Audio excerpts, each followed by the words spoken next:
नमस्कार, मैं हूं Drishti Jain and I welcome you to Ghatna Sutra. आज हम करेंगे 5 सितंबर 2025 के current affairs both prelims as well as mains point of view से।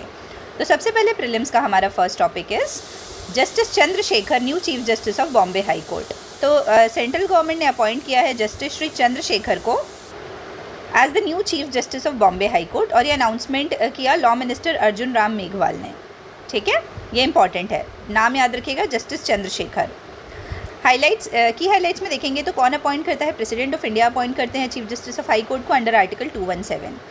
जस्टिस श्री चंद्रशेखर की बात की जाए तो वो जज थे बॉम्बे हाई कोर्ट के, अभी चीफ जस्टिस बने हैं। फिर बॉम्बे हाई कोर्ट की बात करते तो 1862 में बना था, जिसका हेडक्वार्टर मुंबई में है और बेंचेस है औरंगाबाद, नागपुर और गोवा में। Chief justice of high court की बात की जाए तो ये अपॉइंट किए जाते हैं प्रेसिडेंट के द्वारा, जैसे अभी हमने देखा कि अभी प्रेसिडेंट ने अपॉइंट किया है।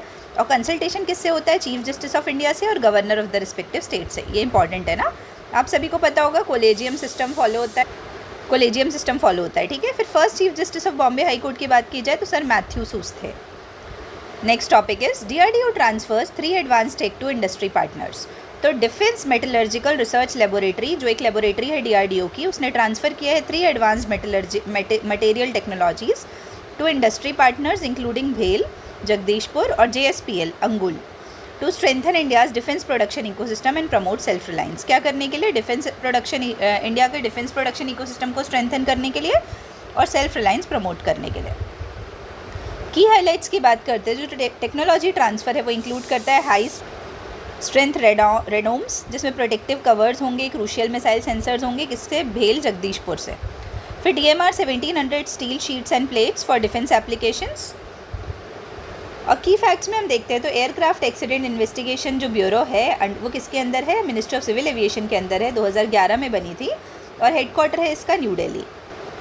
एक पैक्ट साइन हुआ है DMRL और एयरक्राफ्ट एक्सीडेंट इन्वेस्टिगेशन ब्यूरो के अंडर, और वो कौन से मिनिस्ट्री में आता है? मिनिस्ट्री ऑफ सिविल एविएशन के अंदर, कि वो यूटिलाइज़ कर सकेंगे लैब के एक्सपर्टीज़ को एक्सीडेंट इन्वेस्टिगेशन में। ऑब्जेक्टिव की बात करते हैं तो इंडिजिनाइजेशन बूस्ट करना है, फॉरेन इंडिपेंडेंस को रिड्यूस करना है और एनहांस करना है आत्मनिर्भर भारत इन डिफेंस सेक्टर। ठीक है, फिर next topic is India's birth rate down, first dip in TFR in 2 years। तो according to latest sample registration survey, statistical report 2023 की जो है सैम्पल रजिस्ट्रेशन सर्वे के हिसाब से इंडिया का जो क्रूड बर्थ रेट है वो डिक्लाइन हुआ है 19.1 2022 में टू 18.4 इन 2023। ठीक है, 19.1 से 18.4 and the total fertility rate fell to 1.9 in 2023, dropping below the replacement level of 2.1 for the first time in 2 years। तो 2.1 से कम हो गया फर्स्ट टाइम इन 2 years। अब आते हैं हम हाईएस्ट क्रूड बर्थ रेट की बात करते हैं तो बिहार का है 25.8%, लोवेस्ट की बात करेंगे तो तमिलनाडु का है 12.0। हाईएस्ट TFR की बात करेंगे तो बिहार 2.8 और लोवेस्ट TFR दिल्ली 1.2। फिर states with TFR above replacement level 2.1 से ज़्यादा किसका है? बिहार का 2.8, उत्तर प्रदेश का 2.6, मध्य प्रदेश का 2.4, राजस्थान का 2.3 और छत्तीसगढ़ का 2.2। फिर स्टेट्स विद लोवेस्ट TFR की बात की जाए तो दिल्ली है 1.2, वेस्ट बंगाल है 1.3, तमिलनाडु है 1.3 और महाराष्ट्र है 1.4। फिर एल्डरली पॉपुलेशन की बात करते हैं तो वो इंक्रीज़ हुआ है 9.7% से 2023 में। Kerala has the highest elderly share 15% का, well Delhi, Jharkhand and Assam have the lowest. Delhi, Jharkhand और आसाम में लोवेस्ट है। ये इंपॉर्टेंट है ना ये रिपोर्ट, ये ध्यान रखिएगा। ये रिपोर्ट रिलीज़ किसने की है? Office of registrar general of India ने रिलीज़ की है ये रिपोर्ट। रिप्लेसमेंट लेवल की बात करते हैं TFR तो 2.1 है, और रिप्लेसमेंट लेवल का क्या होता है कि मतलब बेसिकली वो लेवल ऑफ रेट जिसमें अभी की जो पॉपुलेशन है वो एग्जैक्टली रिप्लेस करेगी नेक्स्ट जनरेशन की जो पॉपुलेशन है वो एग्जैक्टली रिप्लेस करेगी अभी की पॉपुलेशन को। तो जो 2.1 है वो है एवरेज नंबर मतलब TFR क्या होता है बेसिकली? तो average number of children per women to maintain population levels, population level maintain करने के लिए एवरेज नंबर ऑफ चिल्ड्रन जो पैदा होंगे एक विमेन को। फिर India had already reach replacement fertility in 2021, तो रिप्लेसमेंट फर्टिलिटी हम ऑलरेडी रीच कर चुके हैं 2021 में एज़ पर NFHS 5 के डाटा के हिसाब से। अब एग्जाम्पल देखते हैं तो केरला का TFR है 1.8 और तमिलनाडु का 1.3, जो शोकेस करता है demographic transition similar to developed countries. ठीक है, फिर NIRF 2025 की बात करते हैं तो नेक्स्ट टॉपिक में तो IIT Madras tops overall rankings for 7th year, IISc best university for 10th time. तो IISc क्या है, बेस्ट यूनिवर्सिटी है 10th टाइम में 10वीं बार, और NIRF रैंकिंग देखेंगे हम तो नेशनल इंस्टीट्यूशनल रैंकिंग फ्रेमवर्क है जो 2025 का, उसके रिजल्ट आए हैं और ये कौन निकालता है, मिनिस्ट्री ऑफ एजुकेशन निकालता है। तो IIT मद्रास ने टॉप रैंक सिक्योर किया है in the overall category for the 7th consecutive year, 7वें साल, while IISc Bangalore was ranked the best university for 10th consecutive time. तो IISc बैंगलोर क्या बेस्ट यूनिवर्सिटी रैंक हुई 10th कॉन्जिक्यूटिव टाइम में। की हाईलाइट्स की बात करते हैं तो जो ओवरऑल कैटेगरी है टॉप 5 की 2025 के हिसाब से देखा जाए तो IIT Madras, IISc Bangalore, IIT Bombay, IIT Delhi और IIT कानपुर है। अब देखो इसमें ना अपन को हर का नहीं याद रखेंगे अपन, बस हम पढ़ लेते हैं। हमने सिर्फ ये ध्यान रख लिया कि IIT मद्रास काफ़ी टाइम से 7वें साल भी टॉप किया है। फिर इंजीनियरिंग में है IIT Madras, IIT Bombay, IIT Delhi, IIT Bombay. Management में देखा जाए तो IIM अहमदाबाद, बैंगलोर, फिर कोझिकोड। यूनिवर्सिटीज़ में बात की जाए तो IISc Bangalore, JNU, Manipal academy of higher education. Colleges में बात की जाए तो हिंदू कॉलेज, मिरांडा हाउस और हंसराज कॉलेज। और न्यू एंट्री में बात की जाए तो बिट्स पिलानी एंटर किया है टॉप 10 यूनिवर्सिटी कैटेगरी में। अब की फैक्ट्स में हम NIRF रैंकिंग के बारे में देखते हैं तो लॉन्च हुई थी 2015 में by ministry of education. Parameters of ranking की बात करते हैं तो उसमें कौन कौन से, teaching, learning and resources, research and professional practices, graduation outcomes, outreach and inclusivity और परसेप्शन। हाईएस्ट स्कोरर की बात करते तो IIT मद्रास 90.58 मिला है उसको 100 में से। लोवेस्ट स्कोर की बात करेंगे अमंग टॉप 10 यूनिवर्सिटीज़ तो JNU है ग्रेजुएशन आउटकम्स में, JNU in graduation outcomes 99.3। Next topic is what's in the new foreigners act. तो जो इमिग्रेशन एंड फॉरेनर्स एक्ट है 2025 का, that has come into effect from September 1, 2024 और उसने कंसोलिडेट किया है 4 अर्लियर लेजिस्लेशन को। कौन कौन से, जैसे passport entry into India act है 1920 का, रजिस्ट्रेशन फॉरेनर्स एक्ट है 1939 का, फॉरेनर्स एक्ट है 1946 का और इमिग्रेशन कैरियर्स लाइबिलिटी एक्ट है 2000 का। इसका एम क्या है, क्रिएट करना एक unified framework for regulation, entry, stay, movement and exit of foreigners in India. ठीक है, की हाईलाइट्स देखते हैं हम। तो न्यू ऑब्लिगेशंस क्या है, hotels, hospitals, paying guest facilities, universities, इनको मैंडेटरीली रिपोर्ट करना पड़ेगा on the stay of foreigners. Differential fees की बात करते हैं तो न्यू फ़ी स्ट्रक्चर है, एग्जाम्पल तिब्बतन्स, भूटानीज़, बांग्लादेशीज़, अफगान्स, उनको लोअर फ़ी चार्ज की जा रही है। एग्जेम्प्टेड कैटेगरीज कौन कौन सी है, diplomats, holders of official passports and foreigners under intergovernmental agreements. Minority community refugees की बात की जाए तो वो कहाँ से, अफगानिस्तान से, बांग्लादेश से और पाकिस्तान से। कौन कौन से रिलीजन के, हिंदूज़, सिख, बुद्धिस्ट, जैन, पारसीज़ और क्रिश्चियंस। उसमें मुस्लिम्स नहीं है, ये याद रखिएगा ना, इंपॉर्टेंट है। एंड प्रोटेक्टेड टिल 31 दिसंबर 2024। फिर तिब्बतन रेफ्यूजीज़ जो 1959 से 2007 के बीच में बॉर्न हुए हैं, दे गेट रेगुलराइजेशन। और नेपाली और Bhutani citizens exempted under bilateral treaties. तो हमने किसके बारे में पढ़ा, जो न्यू फॉरेनर्स एक्ट आया उसके अंदर। ये डेडलाइन याद रखिएगा, ठीक है, 31 दिसंबर 2024। Next topic is Semicon India 2025 showcases Indian startup accelerating the road map for Aatmanirbhar chips under the design linked incentive scheme. तो जैसे हमने पढ़ा था ना प्रोडक्शन लिंक्ड इंसेंटिव स्कीम में, वैसे ही डिज़ाइन लिंक्ड इंसेंटिव स्कीम। तो सेमिकॉन इंडिया 2025 ने शोकेस किया है इंडियन स्टार्टअप जो एक्सेलरेट कर रहे हैं रोड मैप फॉर आत्मनिर्भर भारत चिप्स। ठीक है, डिज़ाइन लिंक्ड इंसेंटिव पढ़ेंगे हम इसमें। तो सेमिकॉन इंडिया 2025 अभी हुआ है यशोभूमि न्यू दिल्ली में, जिसने हाईलाइट किया है इंडिया का पुश फॉर आत्मनिर्भर semiconductors through design linked incentive scheme and unveiling indigenous systems on chip solution. कौन सा solution, systems on chip and RISC 5 based platforms. की हाईलाइट्स क्या है इसके, कि जो DLI स्कीम है पहले हम उसको देखते हैं, डिज़ाइन लिंक्ड इंसेंटिव स्कीम। ये इम्प्लीमेंट की जा रही है ministry of electronics and information technology के द्वारा और इसमें 23 चिप डिज़ाइन प्रोजेक्ट सैंक्शन हुए हैं। 72 कंपनीज़ हैं जो EDA टूल्स को यूज़ कर रही हैं।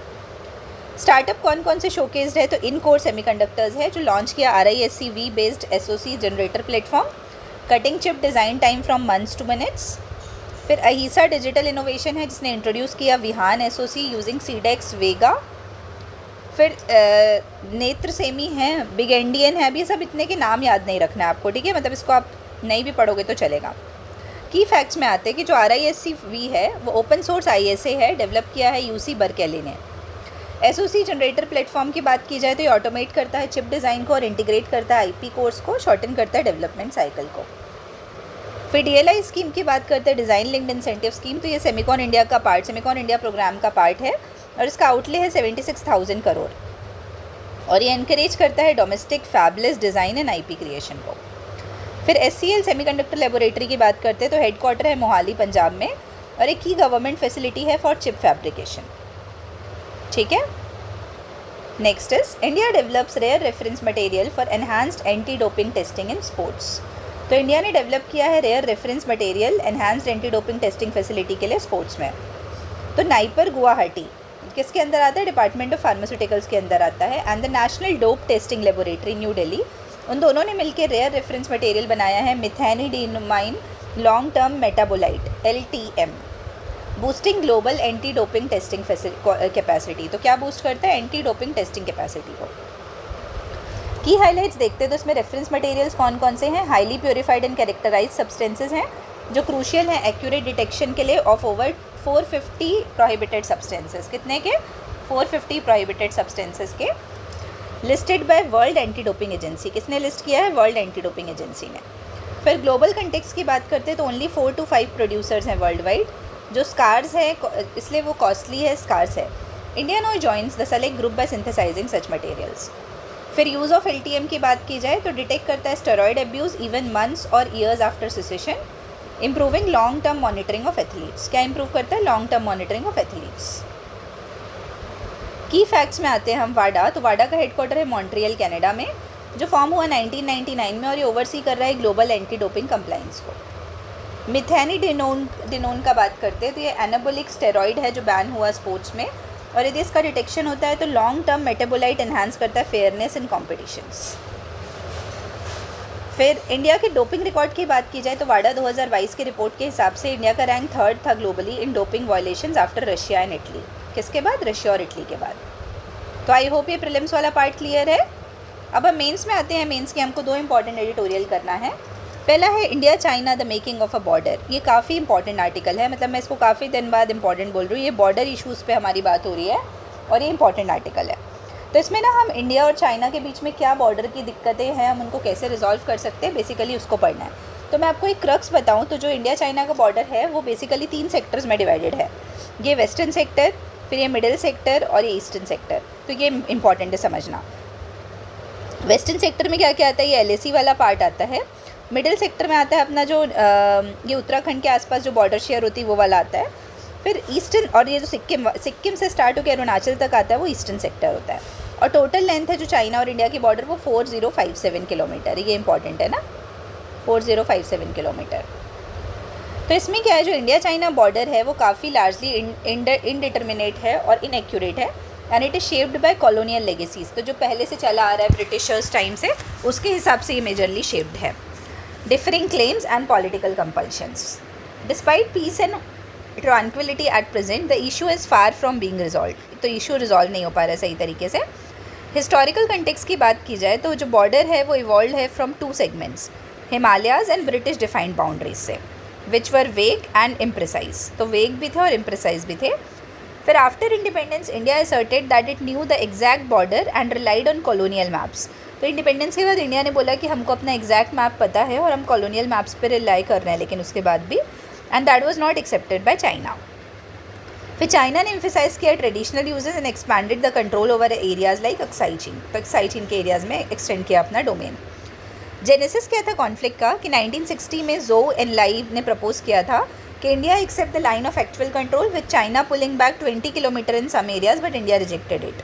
तो उनने क्या बोला था कि इंडिया को एक्सेप्ट कर लेना चाहिए लाइन ऑफ एक्चुअल कंट्रोल, लेकिन चाइना कुछ एरियाज़ में 20 किलोमीटर पीछे हट जाएगी, लेकिन इंडिया ने इस चीज़ को प्रपोजल को रिजेक्ट कर दिया। फिर failed diplomacy led to 1962 India China war with China capturing Aksai Chin and areas in the north east. तो 1962 वॉर हुआ, उसमें चाइना ने कैप्चर कर लिया अक्साई चीन और कुछ एरियाज़ नॉर्थ ईस्ट के। फिर इंडिया का अटेम्प्ट था रीटेक करने के लिए लॉस्ट ग्राउंड, वो फेल हुआ और सॉलिडिफाई कर, इससे क्या हुआ, कॉन्फ्लिक्ट बहुत ज़्यादा और भी बढ़ गया। फिर पोस्ट वॉर डेवलपमेंट्स की बात करते तो इंदिरा गांधी ने इनिशिएट किया था back channel talks including through Krishnakant and Indian diplomats. तो इंडियन डिप्लोमेट्स के थ्रू स्टार्ट किया था। 1979 में अटल बिहारी वाजपेयी ने विजिट किया था बीजिंग में, followed by Rajiv Gandhi 1988 visit, और उसने रीओपन किया डायलॉग को इंडिया चाइना के बीच में। फिर 1993 और 1996 के एग्रीमेंट हुए थे, उसमें क्रिएट किया confidence building measures along the borders. फिर हम स्ट्रैटेजिक डायमेंशंस की बात करते हैं तो जो बॉर्डर डिस्प्यूट है it is tied to Tibet status. China का जो कंट्रोल है over Aksai Chin and India के जो कंसर्न्स है ओवर अरुणाचल प्रदेश उससे रिलेटेड है। फिर जो इंडिया चाइना रिलेशंस है that are impacted by wider geo politics including cold war alignments, Soviet influence and regional security. फिर चाइना ने यूज़ किया है border negotiations as leverage to push its broader foreign policy interest. क्या push करने के लिए? Broader foreign policy interest को push करने के लिए। कंटेम्प्रेरी रिलेवेंस की बात करते हैं, जो 1993 का border peace and tranquillity agreement है उसने इंश्योर किया है relative calm and until the Galwan clashes exposed fragility भी एक्सपोज किया है।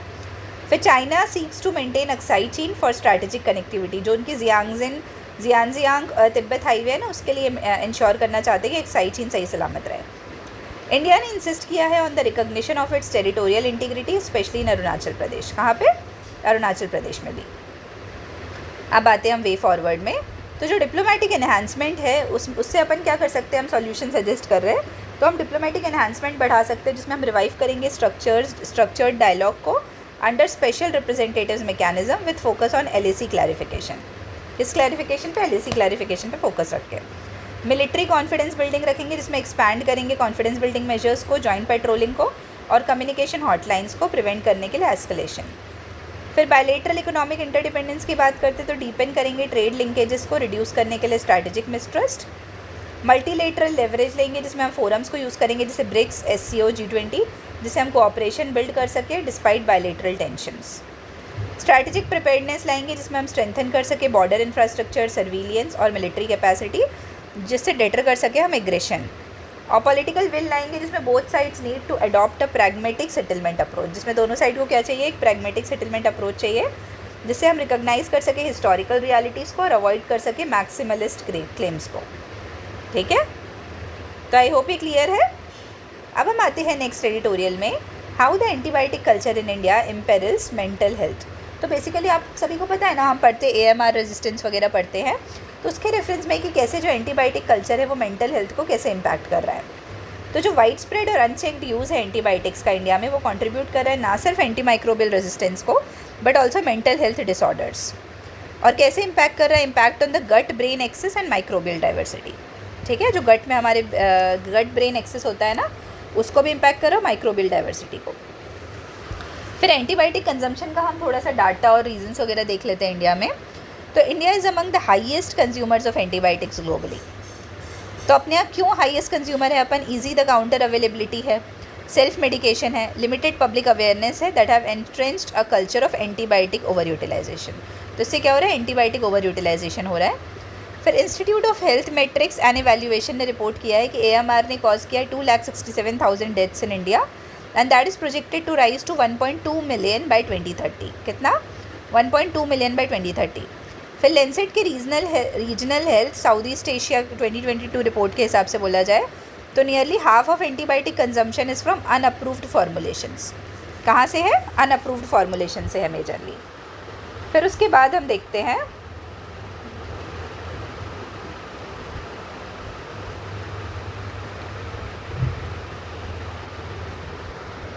साइंटिफिक चीज़ें, हम देखते हैं साइंटिफिक डायमेंशन। तो जो गट ब्रेन एक्सेस है तो गट होस्ट करता है ट्रिलियंस ऑफ माइक्रो ऑर्गेनिजम्स को और प्रोड्यूस करता है न्यूरोट्रांसमीटर्स लाइक सेरोटोनिन, डोपामाइन और रेगुलेट करता है मूड को, स्ट्रेस को और स्लीप को। फिर डिसरप्शन है जो गट माइक्रोबायोटा का बाय एंटीबायोटिक्स वो लीड करता है डिसबायोसिस को और इफेक्ट करता है मेंटल हेल्थ आउटकम्स को सच एज एंग्जाइटी, डिप्रेशन और कॉग्निटिव डिसऑर्डर्स को। फिर रिसेंट स्टडीज़ उन्होंने लिंक की है ओवर यूज़ ऑफ एंटीबायोटिक्स को with psychiatrist conditions, neuro degeneration और इम्पेयर्ड स्ट्रेस रेगुलेशन के लिए। 2020 की जर्नल की बात की जाए तो साइकियाट्रिस्ट जो रिसर्च है उसने हाईलाइट किया है supplementation with probiotics, improved psychiatric symptoms, ये सब। ठीक है, अब देखो ये वाला जो मैं एक बात बताऊँ आपको, जो ये जो साइंटिफिक पार्ट था ना ये उतना इंपॉर्टेंट नहीं था, मतलब ये आप नहीं भी याद रखोगे तो चलेगा, बाकी चीज़ इंपॉर्टेंट है। फिर पब्लिक हेल्थ डायमेंशन की बात करते तो easy accessibility and poor regulatory oversight है वो वर्सन करती है एंटीबायोटिक मिसयूज़ को। लैक ऑफ प्रिस्क्रिप्शन मॉनिटरिंग है वो अलाउ करता है irrational use and even for viral infections. Economic incentives की बात की जाए प्राइवेट प्रैक्टिशनर्स के लिए एंड फार्मासिस्ट्स के लिए वो प्रमोट करता है ओवर प्रिस्क्रिप्शन। फिर नेशनल हेल्थ मिशंस की बात की जाए तो वो रेयरली इंटीग्रेट करता है गट ब्रेन हेल्थ या माइक्रोबायोम अवेयरनेस। फिर इकोनॉमिक एंड सोशल डायमेंशन की बात करते हैं तो जो फार्मा इंसेंटिव्स हैं and absence of affordable mental health infrastructure वो इंडिया की सिचुएशन को और वल्नरेबल बना देती है। फिर poor dietary diversity and reduced consumption of natural probiotics जैसे कर्ड, इडली, डोसा, पिकल्स, ये सब बहुत बढ़ा देते हैं क्राइसिस को।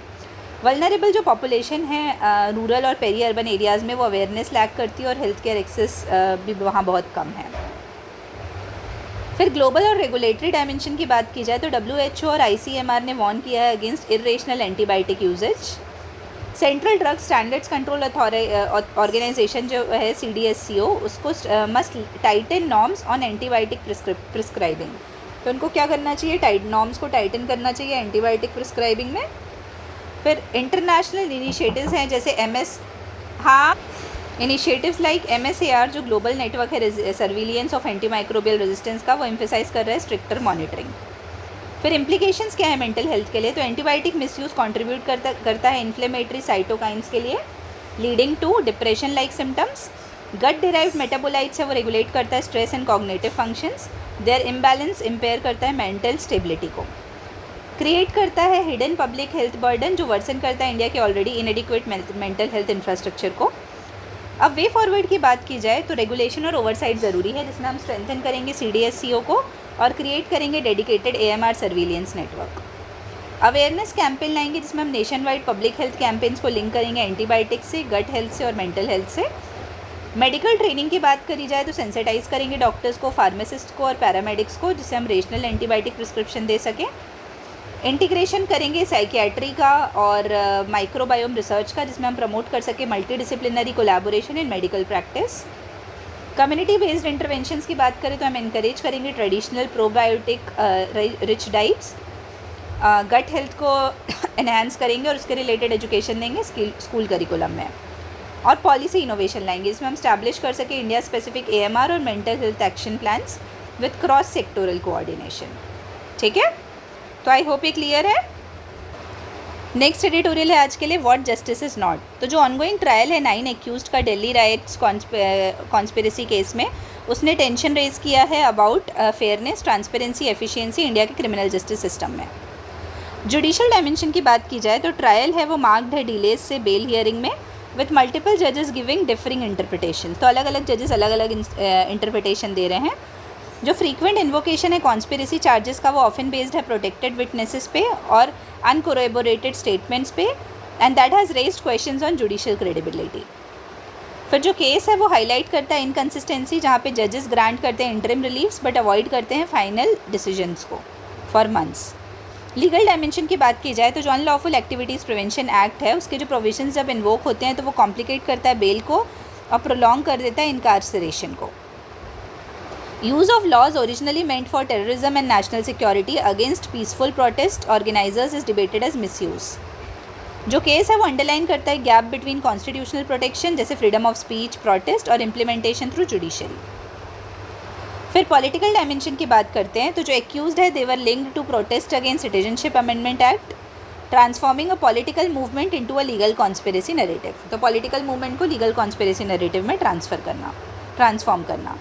जो ट्रायल है वो डिमॉन्स्ट्रेट करता है कि how dissent and protest can be reframed as anti state activities, और रेज करता है concerns about political misuse of law in polarising contexts. फिर सोशल डायमेंशन की बात करते हैं तो जो प्रोलॉन्ग्ड इम्प्रिजनमेंट है विदाउट ट्रायल, वो इम्पैक्ट करता है right to liberty of individuals. जो केस है वो रिफ्लेक्ट करता है ब्रॉडर सोशल डिवाइड्स पे where communities perceive biased application of justice. Media portrayal और पब्लिक डिस्कोर्स की बात की जाए तो वो एम्पलीफाई करता है स्टीरियोटाइप्स ऑफ माइनॉरिटीज़। ठीक है, आई होप ये क्लियर है। फिर आते हैं हम सिस्टमैटिक डायमेंशन में, तो ये हाईलाइट करता है chronic problems of judicial dependency, police overreach और लैक ऑफ अकाउंटेबिलिटी इंडिया के क्रिमिनल जस्टिस सिस्टम में। जो यूज़ है लेंदी प्री ट्रायल डिटेंशन का, वो इरोड करता है faith in the justice process और रेज करता है concerns of rule of law versus rule by law. क्या चीज़ में, rule of law versus rule by law. ठीक है, वे फॉरवर्ड की बात करते हैं जुडिशियल रिफॉर्म्स। तो जुडिशियल रिफॉर्म्स हमको इंश्योर करना है टाइम बाउंड हियरिंग्स इन सेंसिटिव केसेस और कर्व करना है excessive pre trial detention. Legal safeguards की बात करते तो रीविजिट करना है प्रोविजंस ऑफ UAPA जिससे हम प्रिवेंट कर सके misuse against peaceful dissent. Police accountability की बात की जाए तो इंडिपेंडेंट ओवरसाइट चाहिए बॉडीज़ के लिए जिससे हम मॉनिटर कर सके इन्वेस्टिगेशन क्वालिटी या अवॉइड कर सके फैब्रिकेशन को। ट्रांसपेरेंसी की बात करते हैं तो हमको डिजिटाइजेशन पे फोकस करना है, ट्रायल प्रोसेसेस के या स्ट्रिक्टर कंप्लाइंस पे with due process norms. Strengthening करना है राइट्स की, जिससे हम रीइंफोर्स कर सके constitutional guarantees of free speech, assembly या प्रोटेस्ट। और पब्लिक अवेयरनेस क्रिएट करना है, जिससे हम प्रमोट कर सके civic education on democratic rights और काउंटर कर सके मिसयूज़ ऑफ कॉन्स्पिरेसी नैरेटिव्स। ठीक है, तो आई होप ये एडिटोरियल क्लियर है। अब हम शाम को मिलेंगे इससे रिलेटेड करंट अफेयर्स के क्वेश्चंस को लेके। तब तक के लिए आप सभी को बहुत बहुत धन्यवाद and all the very best. Thank you.